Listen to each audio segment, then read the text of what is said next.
Hi guys, I'm Tiffany Dunham, author of The Eighth Pawn and Swat the Fly, and today I came to review a Dr. Seuss book. This one is Horton Hatches the Egg.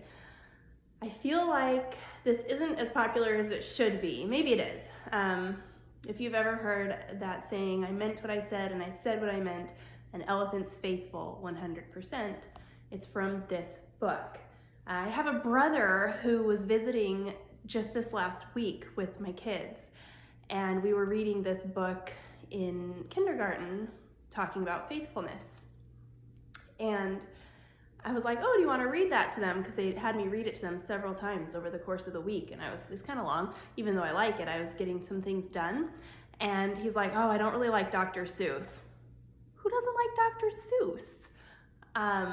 I guess some people don't. That's fine if you don't, but I was like, you know what, I think you'll like this one. And he sat down and read it, and when he was done, he's like, that's actually one of the best Dr. Seuss books I've ever read. I'm like, yeah, I know, it's super cute. Anyway, so it's about Horton the elephant, who walks along one day when Mayzie the bird decides she's had it and she's done sitting on her egg. She's a very lazy Mayzie the bird, and so she convinces Horton to do it for her and is like, I'll be right back, don't worry. So he tells her he will be faithful and sit on her egg till she's back. And he props up her nest on the tree, and she doesn't come back. She goes to Palm Beach and has a good old time and decides she'll never be back. And he sits on her egg through all kinds of bad weather, even when people come. And this is one page that could be like, you might not like this for your kids, depending, because they have rifles pointed straight at his heart.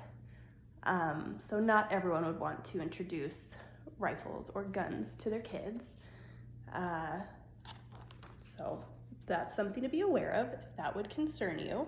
But they don't shoot him because they realize how silly it is that he's up there. So they end up sending him to the circus with the tree and the nest and all.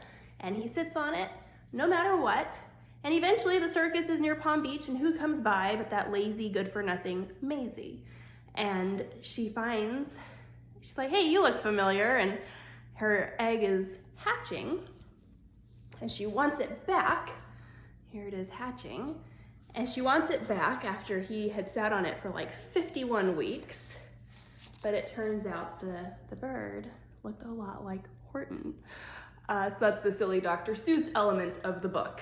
But it's a very good book. I highly recommend it. It's a little bit of a longer read, but it's just so cute in the way Dr. Seuss does his rhymes. You can't go wrong. So if you don't have it, get it from a library. If you love it, buy it. If this was helpful, then please like, subscribe, and share. Thanks.